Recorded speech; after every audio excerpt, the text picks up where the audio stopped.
You state your name, please. My name is Gerald Anderson. Where were you born and when? I was born October 4th, 1941, in Indianapolis, Indiana. Okay, and give me a summary of what happened in 1947 with regard to a crashed flying saucer in New Mexico. Well, we had just moved to Albuquerque, New Mexico on July 4th, 1947. This was approximately the day before we went out on the plains of San Augustine with my Uncle Ted, my cousin Victor, my father, my brother Glenn, and myself. We drove down to the plains of San Augustine, which is west of Socorro, New Mexico, in the Magdalena Daddle area, and we were down there looking for banded and moss agate, which, according to my Uncle Ted and my cousin Victor, was prevalent in the area, and my brother being an amateur rock hound and wanted to get some of this, and it was a way of showing us around the area, and they had relatives down in Magdalena that they wanted to introduce us to. And so we had gone down there, and we got down in the Horse Springs area and had driven off onto the plains down an old rutted road for a mile or so, and seemed like a long ways. We parked the car, got out of the car, and walked down a hillside, a semi-forested, I guess you could say. It had pinon trees and scrub oak and stuff like that on it. And we'd walked to, well, not scrub oak, but cedar, and walked down the hillside into an arroyo, a dry wash, and then walked south down a dry wash toward where the agates were supposed to be at. And as we came around a bend in the arroyo that had pinon and cedar trees growing on it, we were able to see farther ahead down the arroyo, and on the next ridge line there was a large silver disc-shaped object was embedded in the side of the ridge line, and there was debris and wreckage and stuff strewn about the area, but mainly this thing was intact. I would estimate its size from an adult perspective to be something like 35 feet in diameter. I've heard other people who were there say they thought it was like 50 feet, but as an adult I would say about 35 feet in diameter, quite large.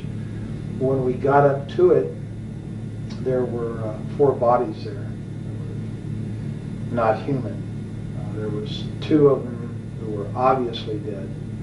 One of them was obviously very badly injured, and one of them apparently suffered no ill effects, or didn't appear to be injured, and was ambulatory, was mobile. I was just sitting there next to the one that was still alive that appeared to be badly. Were they right next to the vehicle? Right next to it, right under the edge of it. And this craft had apparently come in from the east, bounced off one ridge line, went plowing through this arroyo area, and then crashed into the ridge line and embedded itself. And they were sitting back under the edge. It was kind of tilted up like this, and they were sitting back under the edge here. And I'm assuming that this one creature that was all right had laid this material on the ground, but it looked like unrolled tinfoil that these other 3 creatures were laying on, like it was trying to, like you do a person in shock, you know, put them on a blanket kind of a thing. And apparently it had some boxes there around it, and had apparently been trying to give first aid or help these other creatures when we first got there. And as we approached, the creature drew back like this, like it was in fear of us, like we were going to hurt it. And it wasn't very long, you know, in trying to communicate with it. The adults were. It seemed to calm down and just sat there and kind of looked back and forth, watching them, apparently trying to figure out what was going on. Like, what did it look like a little bit more? These creatures, all of them were about 4 foot tall, 4.5 feet tall. They had very large heads that were shaped larger on the top, and they kind of tapered down. Not to a real sharp point, but just tapered down to where they were thin. And they had very large, oval-shaped or almond-shaped, I guess you could say, black eyes they were so shiny they had almost a bluish tint to them when the light reflected off of them. Their skin coloration think the best way I could describe that is kind of a bluish tinted milky white. It looked like someone in shock. And the ones that were laying on the ground were really looked more that way, more blue, How about ears, nose, mouth? No, there was no visible ears on the creatures, except like if you was just to cover your ear like this, to where there was just a rise there and then a hole, without your earlobe and the rest of the ear there. How about nose? It was the nose was very small, almost imperceptible, and just like two holes straight in, and the lips were just a straight line. It was like a cut, and you couldn't see any visible lips like we have. It was just a slit, and What it hair never color? made a sound. Pardon? What hair color? There was no hair. They were completely bald. And no sounds? I never heard a sound of one, not out of any of the creatures, including the one that was. Did you see fingers? Yeah, they had fingers like this. They didn't have a little finger. They just had the thumb and 3 extra digits, except the center digit was longer, and the other 2 were about the same size. They were very long and slender.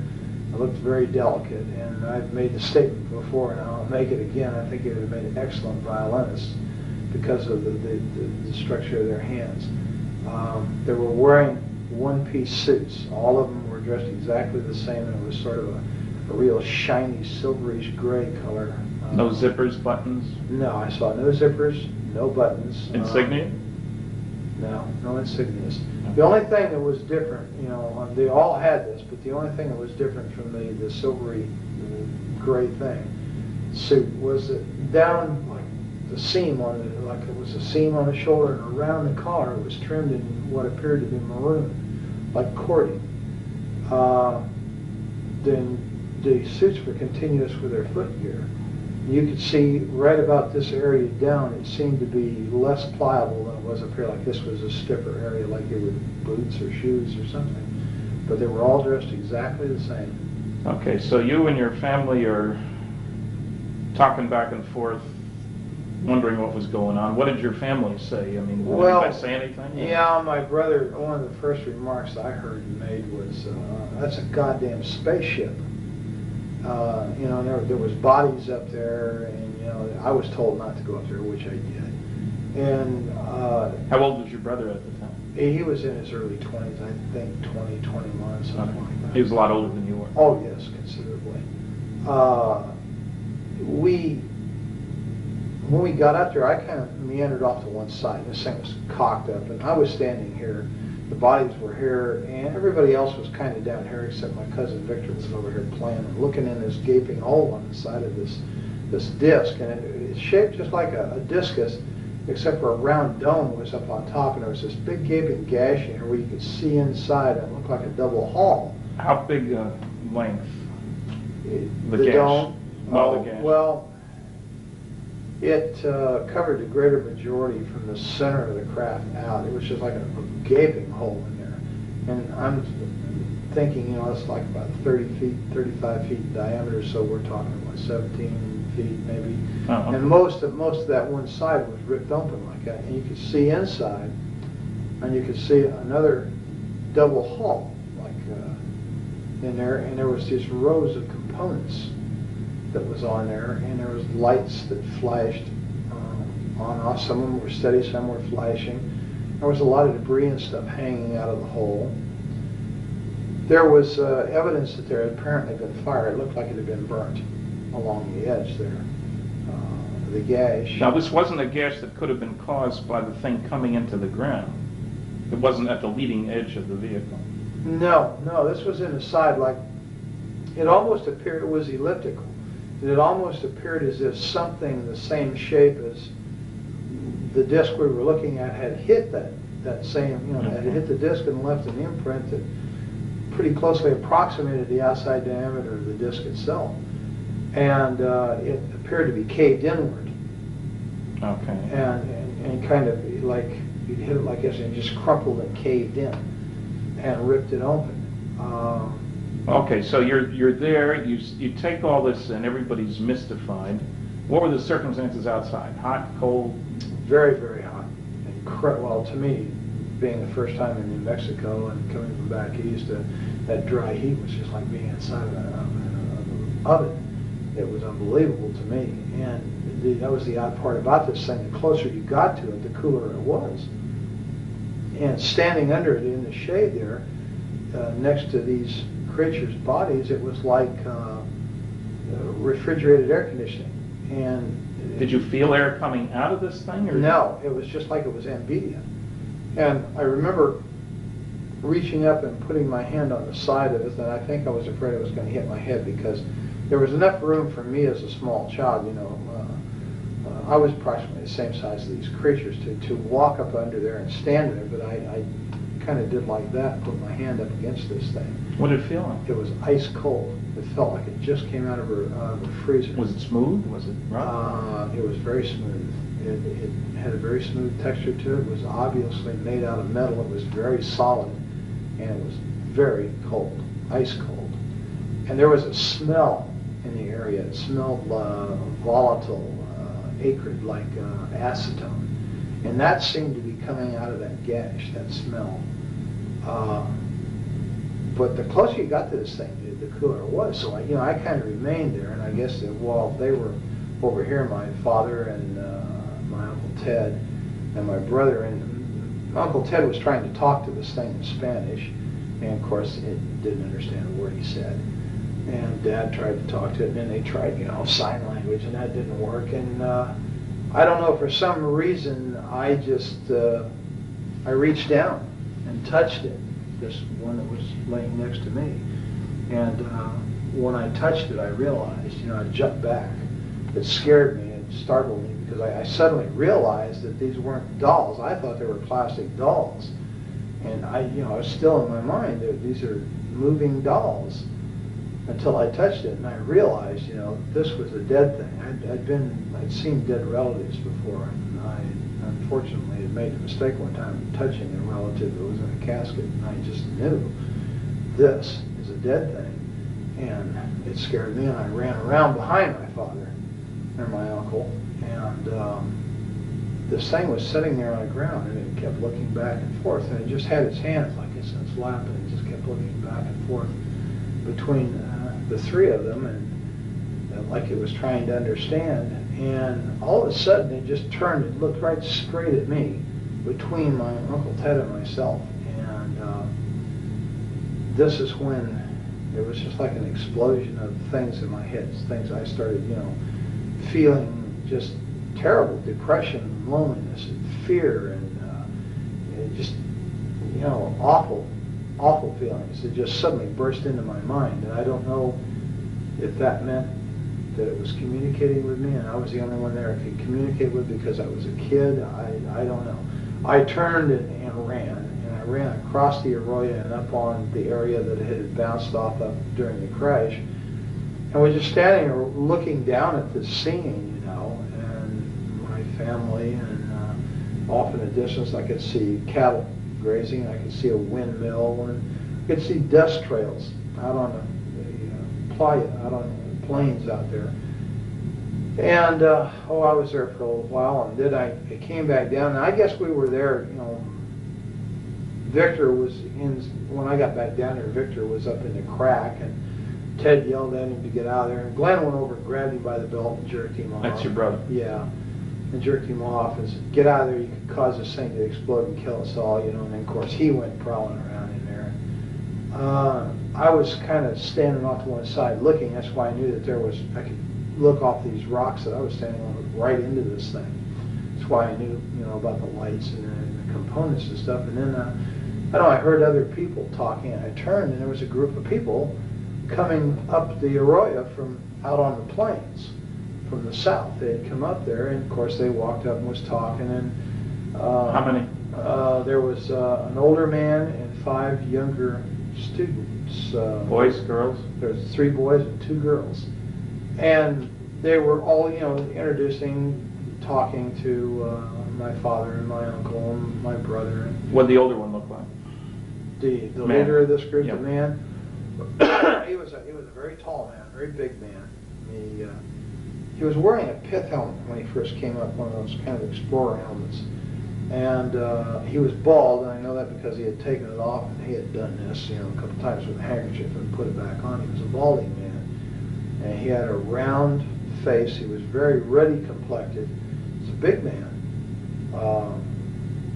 and he apparently was a doctor because they kept calling him doctor. And as I understand it, it was an archaeological group that was out there on some kind of a summer thing, and they talked, and he apparently was able to speak several foreign languages, and he tried to talk to this creature several times in different languages, and again to no avail. How did he happen to be there? Had he seen the thing? Well, they claimed that they said they saw this thing come down the night before, flaming, you know, and they thought it was a meteorite. And they had talked about, well, in the morning, you know, we'll go over there and see this, where this meteor came down, because that's what they thought it was. And when the sun came up the next morning, you know, and they got about their business and got up, and somebody looked over and said, you know, they saw all the shiny metal and stuff across the plains there, and they realized it wasn't a meteorite, it may have been an airplane, and that had crashed. So they all decided to go over there and see if there was anybody who was alive, you know, that was hurt, that needed help. They had driven over? No, they walked over, apparently, the way I understand it. And it's quite a ways across that plain, so it had to take a very long time to do this. Or they may have had a vehicle, I don't know. That's an assumption, I think, on my part. They walked. Okay, so they're around with but their they family. came across the plains nonetheless. I'm not sure if they drove or not. I didn't hear any cars. And then somebody else showed up. Yeah, they were down there just, 15, maybe 20 minutes at tops, you know, and they were picking up things, some of the students, and this Dr. Buskirk, that they called him, this one girl went up and said, look, doctor, wouldn't this make a beautiful ring? And she was holding what looked like a red rod, or a red tube of some kind. It was kind of a silvery red. And he kind of snapped at her, you know, and put that down, Agnes. You don't know what that is. I think it hurts you. Just don't pick this stuff up. And she kind of said, well, yeah, okay, doctor. And then he went back to what he was doing, and she walked away and put it in her pocket. And a lot of them were doing this, sort of picking up things and feeling things. I was picking up things and feeling things. There was all kinds of material, metal and stuff laying around. Then we heard it, well, we all heard it, a sound of a motor coming like a truck. And I went back up the incline there to the ridge line, and I could see out there, and there was a truck coming up. It was an old pickup truck. It was sort of a beige color or a tan colored thing, and it had a whip antenna on it. And it stopped, and this guy got out, and he's wearing brown clothes, he's got boots on, and he's wearing a straw hat, just like the kind Harry Truman always wore. And he had wire-rimmed glasses. He was a big man, and he looked exactly like Harry Truman to me. And I'd seen in the movie Tone News that he was president then. Yeah, I was well aware who Harry Truman was, so everybody was. He was kind of a hero, you know. And this guy looked like him, except bigger, and I don't think he didn't look as old either.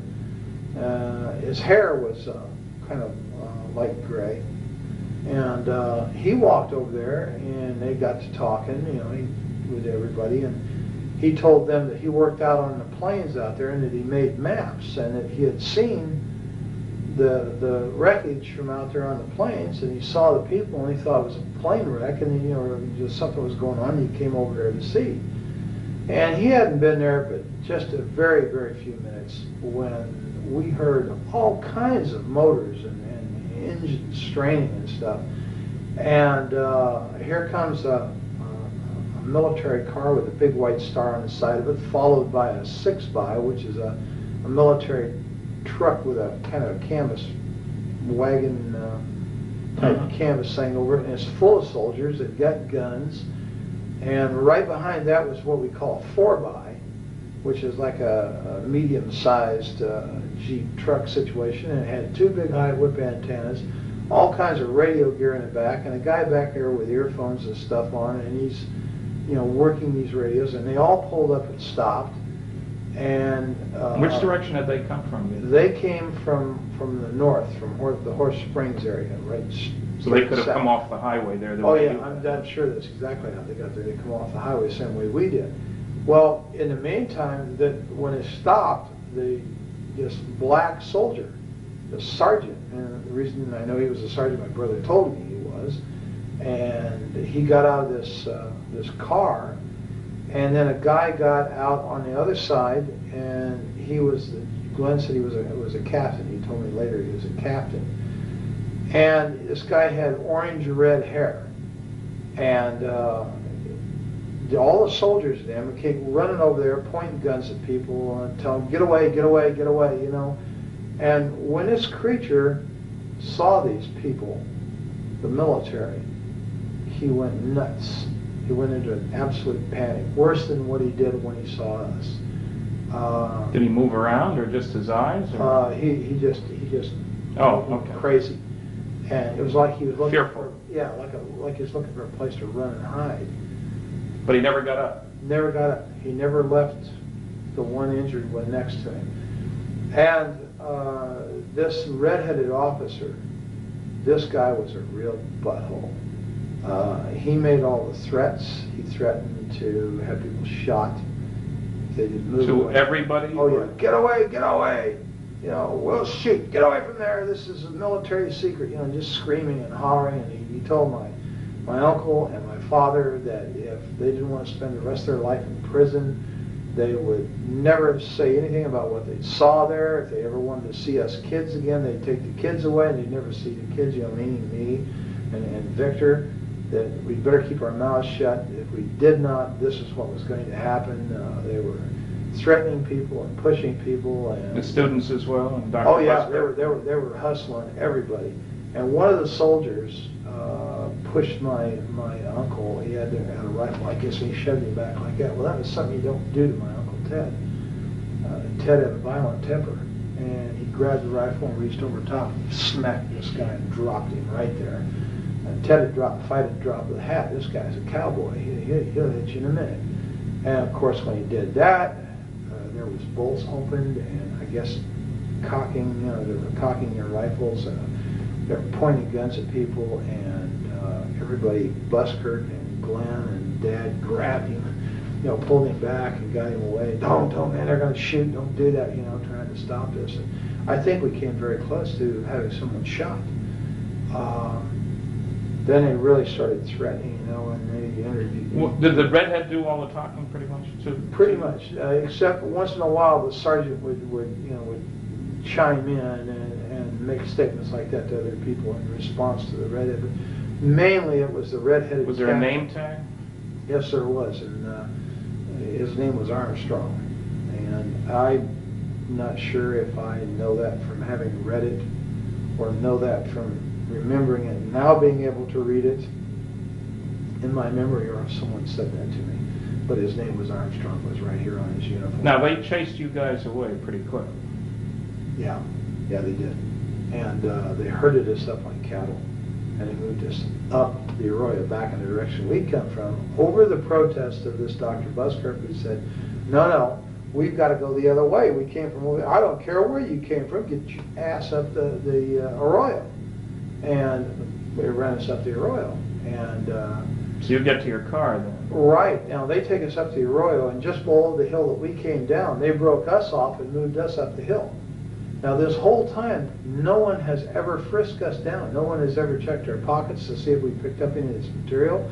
And this girl, Agnes, still has that stuff in her pocket, and some of the other students had stuff. To my knowledge, up to that point, they had not been searched. Whether they did so afterward, I don't know. They never searched us, ever. They run us back up the hill, and when we got to where the car was parked, where Dad had parked the car up there, there's a Jeep with a guy sitting in the back, and there's a mounted machine gun in the back of this Jeep, and all these soldiers. The Jeep pulls out, we're told to get in the car, we follow the Jeep, and the soldiers go with us, all the way back out to the highway. When we get back out to the highway, they set us right there. They wouldn't let us out of the car. They wouldn't let us move forward. I don't know whether they were making a decision or what. When we got out to the highway, this place was absolutely full of military personnel, military equipment. There was airplanes sitting out there that they had landed on the highway. Did you see any airplanes when you were back at the site? Yeah, there was airplanes in the sky, but nobody thought much about it. You know, I didn't think anything about it. I was used to airplanes being in the sky, having, been raised in Indianapolis, Indiana, the home of the Nordum bomb site. The sky was always full of military aircraft. I never thought nothing about it. And when we get back onto the highway, there's observation aircraft, high-winged aircraft, and there's one, what I know now to be a C-47 sitting there, and how we didn't hear that land's beyond me. And how he landed, well, of course, I guess you could land if you're a good pilot out there, because there's no telephone poles or anything. And they had torn the fence down on the north side of that highway, and all this equipment was setting back up there, and that plane was up there, and they were taking stuff out of the plane. There was military ambulances, and there was trucks with wreckers, cranes on them, and there was tankers, like maybe had fuel or water in them. There was just, everywhere you looked, there was military. And a major recovery operation. Yeah, it looked like an invasion force. It really did. And they were all wearing these light khaki uniforms. They didn't look like, olive drabs. They were light khaki, and they all had the same patch over there, that kind of blue funny patch with the circles on it was on their shoulder. And Did you have any clue as to where they came from? Did your brother or your uncle? No, I don't know where they came from. I don't think anybody ever ascertained that. There were a lot of them had MP patches, and some of them were wearing nightsticks off of these webbed utility belts. They had nightsticks, and they had 45s and holsters, the automatics in the full holster. And these were the people who were given most of the orders. They had the road barricaded off out there, and we sat there for a very long time, and we were getting thirsty and everything, and we asked, if we could go back to Horse Springs and get some water. Oh, no, you can't go through there.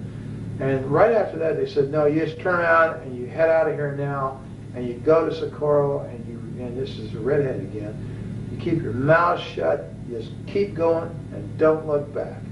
Well, so we drove away, Dad and I said, hell with it, we'll go to Magdalena, we'll get water at Magdalena, because that's where John Trujillo lived, the relative of Ted. And so as we drove away, I was looking out the back window, and I could see Dr. Buskirk and these kids, and that guy that got out of the pickup was standing there, and this Dr. Buskirk was doing just like this in this red-headed officer's face, and he kept pointing back behind him. And I guess that meant, we got to go back that way, and he was fed up with this guy or something. He was shaking his finger in his face while they were yelling at each other. And that's pretty much the last I saw of the whole situation. I don't know what happened after that, because we just kept going. Did you get home before dark? Oh, yeah, it was before dark. Of course, it was in the summertime, so it didn't get dark until way late. And we stopped in Magdalena very briefly, and then just kept going. And the adults were really funny. They were really scared.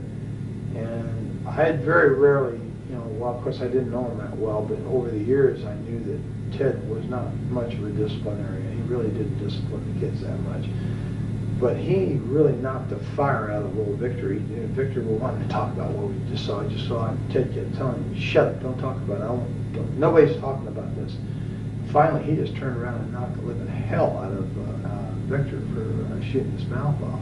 Did Ted work at Sandia then? Yes, he did. He did something out there in the technical area. I don't know. Had a clearance? Yes. And later, your dad worked out at Sandia? Yes, he did. Security. And he worked there for years. Until he retired? Until he retired. And Dad had some very high clearances. Okay. When we got home, Mom was over at Uncle Ted's house, and Mom perceived instantly that something was wrong. I said, what's wrong, Glenn? He's again. And then they decided to tell him. Well, when they did, then of course Isabel, oh my God, you saw demons, you saw the devil, because Isabel was Ted's wife? Ted's wife, a devoutly religious Catholic person who thinks anything that isn't a vision of, say, the Virgin Mary or of Jesus is quote-unquote demons, and that's what we saw. And of course Ted, he just put her off. And we really never talked about it much in the family because of the reaction it got. And my dad was really afraid, and so was Ted. And Glenn especially, because Glenn made the statement about when he first saw the military, he told my father, he said, and Ted and everybody there, don't let them son of bitches know I'm a Marine. Don't let them know. And of course nobody did, and he was in civilian clothes, so he had a pair of blue jeans on, and it was in civilian clothes, so he didn't look like military, or I'm sure his ass had been in real trouble. And they never checked. They just assumed, I guess, that we were. Did they ask your names? Oh yeah, they took our names. They got all that from my dad, and my brother just very cursory would, it was hard to talk to him at all. He let Dad and Ted do most of the talking, which was pretty smart, I think, under the circumstances. And of course, they never really asked me any questions at all. You were just a kid. Yeah, I was just a kid. And well, you first went public with this. Now, let's first square away. All the other 4 that you were with are dead. Yes. It's been some time. Yeah, my brother died of a heart attack in Mexico City. My dad died of a heart attack in '78. And Ted and Victor were killed in an automobile accident in the mid-'60s, and I assume it was '65. Right, now, there's a strange diary that's turned up. How did that happen? Well, when I went to my father's funeral in 1978, a lot of Dad's personal belongings were given to us boys. You didn't live in the area at the time. Oh, no. You'd gone off to the military. I've been in the military, and subsequently, on return from the military, moved to Colorado immediately. And your dad had remarried a couple of times. Oh, yeah. This was, so Dad was on his 3rd wife. And his personal belongings and stuff, were kind of given to my 2 brothers and myself. And my cousin Valley Jean was there at the funeral. That's Ted's daughter? Yes. And she came up and was talking to me, and she said, here, you were there, you need to have this too. And she handed me these photocopies. And at first, I thought, well, what is this, Dad's diary? She said, no, it's my dad's diary, but you were there, you need to have this. And then it dawned on me what I was looking at, and because I read a little bit of it. And so I said, yeah, okay, and I didn't want to talk about it at the funeral because Roz's side of the family, God bless her. That's your dad's 3rd wife. God bless her, I loved her. But they were very religious, and they would have viewed this exactly the same way as Isabel had, as evil. And I really didn't want to have any problems with them. We were kind of on shaky terms. We didn't see eye to eye religiously, so we're not quite. Well, you're active in religion now, aren't you? Oh, yes. You're a deacon in the Episcopal Church? Right. Okay, that means you actively participate in service. Well, yeah, lay Eucharistic ministry. Okay. So I actively participate. I serve on the altar. What do you do for a living now? I'm a security officer in the state of Missouri. And you've been doing police sort of work for several years now? Oh, yes, about 9 years all told. And you also are going to college to be a nurse, and you've already got a couple of associate degrees from community colleges. Right, yes. One Associate of Science and one Associate of General Studies, and I'm working toward my Bachelor's of Nursing. In roughly 2 years, I will have my Bachelor of Nursing. I'll be a licensed. Now, to be a security officer, you have to be licensed by the state of Missouri, do you? Yes, you have to be a certified law enforcement officer, which means that you have to have gone to the state academy, the Department of Public Safety. So that's not just a pickup thing? Oh, no, you have to It's a attend the professional. academy. Yes, it's definite. Okay. And you have to work for the state under these conditions. You have to not only be certified, but you have to have prior law enforcement experience. Now, when we get back to the diary for just a minute, when you were hypnotized by John Carpenter, a psychiatric social worker, and he was asking you questions about the diary, apparently you'd been told that there were a number of copies of that around? Yeah. Something buried out maybe there too? Yeah, as I understood. Well, in fact, in conversations with Valley Jean after the fact, after I got involved in this thing through the Unsolved Mysteries thing, I was told that that wasn't the only diary. That what I had was a copy. Well, it was a photocopy. Okay. And that there were a lot of these copies around, and apparently Uncle Ted or someone had put these out through different people in the family and friends and stuff. for reasons, I don't know, to keep him from getting lost or something like that. You know? Okay, now when I asked you for the original, you contacted who? Well, yeah, Valley Jean. That was Valley Jean. Okay, Right. she was in a convent. Right. And she was reluctant to do anything. You had to call a number of times, as I recall. That's correct. And you talked to the bishop? Somebody talked to him? Yeah, I talked to a bishop. And he convinced her to send the stuff to me? Yes, apparently. Okay, because I got it directly from Colorado with a cover letter that strongly indicated that she didn't want any more to do with this. That was part of the agreement. But that she considered this the work of the devil, or words to that effect anyway. Yeah, I think she's of the same opinion that her mother was. Okay, It was so the work of the devil. And you see, all I ever had of this was the photographic copies that I had showed you originally. And as I understand it, you received the original I received the copies, original from which those had been made. They were partly burnt. She mentioned she had intended to burn them, but because of your persistence and with the agreement that I never contacted her, she would send them to me. And as you know, when I had forensic analysis done, it showed that the ink dated from the early 70s. The paper could have been available in 47. So it was clearly not an original. But it was also done before there was any publicity about this case. Anyway, because I know I was the first one to get involved. Exactly. Now, as you know, we have discovered, not I, but you had identi-sketches done by a police artist of the various people involved in this. Right. And as you know, there is a picture, several pictures that seem to indicate that Dr. Buskirk was Dr. Winfred Buskirk, who had received his PhD at the University of New Mexico. And you had described him as in his late 30s, early 40s. It turns out he was 39 in 1947. He was bald and been bald most of his life, even up to then. Was there other contact between you and he at that time, as far as you knew? Your family and him, or? I don't know. Well, not to your knowledge. Not to my knowledge. I don't believe my dad had ever contacted him. There's a possibility that Ted may have, and I'm not sure why.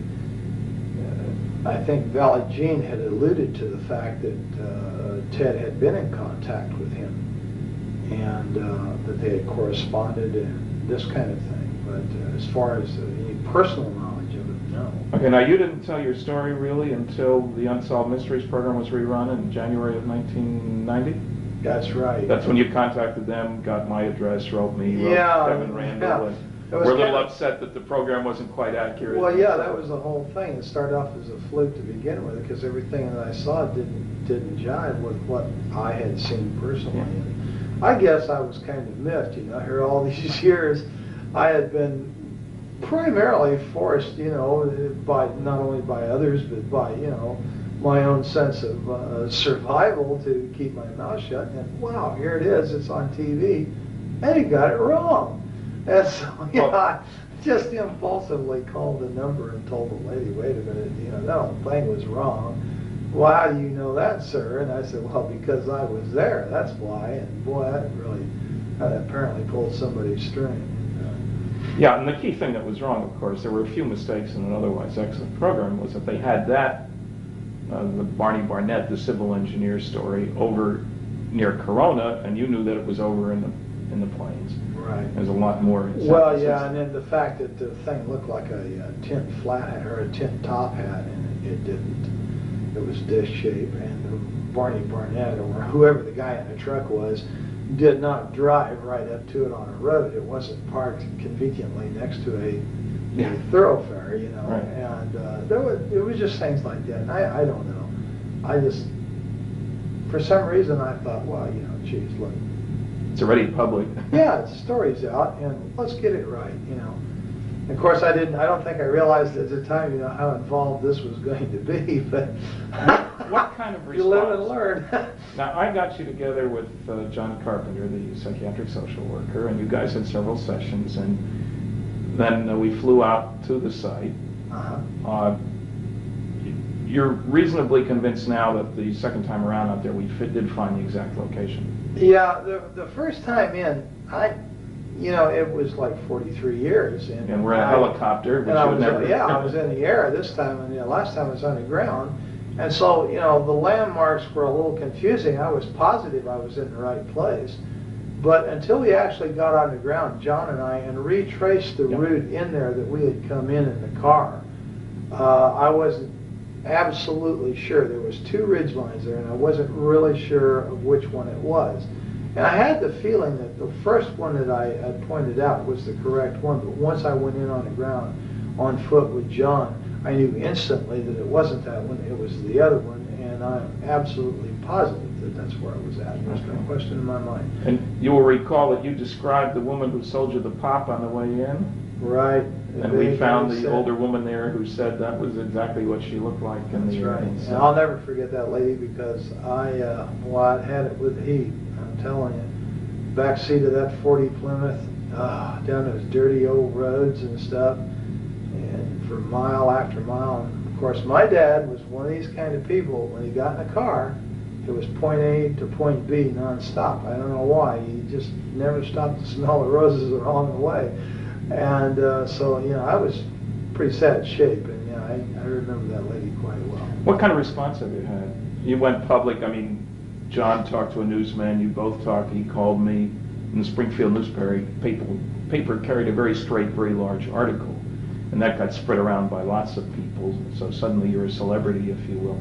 What kind of reaction from the people who knew you on campus where you worked, your friends? Oh, very, very few negativists. There's the noisy negativist, you know. We have those. But in general, generally supportive. 99% of the people were incredibly supportive. Only one professor at the university was of the negativist type that was vocal about it. Everybody else is just 100% supportive. The majority of these people are absolutely convinced, even without this story, that extraterrestrial life forms exist and that the people are flying around out there and moving between systems and stuff. And it's just an unbelievable amount of support. You didn't lose your job. Oh no! Your boss didn't give you a hard time. Absolutely not. In fact, I think I can publicly say that my boss is extremely supportive because he is a avid ufologist himself. He is fascinated by the subject, and you won't have any problem convincing him either. And my boss has a master's degree. He's not someone that's untrained observer that's given to hallucination. Most of the people who are the most supportive of me are people with very high educations, very, very solid educations, very solid, upstanding degree people, not given to hallucination. You attended a UFO conference with John Carpenter, and he gave a paper, I guess, and introduced you. Sure did. And you've got a response from that audience too. Yeah, 100% supportive. I was really quite relieved and made very, very welcome. And, well, you've been interviewed by a number of other people. Linda Howe, working on a documentary and so forth, seems to have bought the story. Now, how much contact did you have with Kevin Randall? A very brief telephone call. I came home from work one day and there was a message on my answering machine, and as you well know, I have a tendency to be hard to get a hold of. Yes. And he'd left his number, and of course I had his address and yours, and I had sent cards to both of you and something to the effect, if you want to know what really happened out there, call me. Yeah. And he had called and I wasn't there, and he had left his number, so I returned his call. Now, I talked to him very briefly, primarily because I didn't like the man's attitude.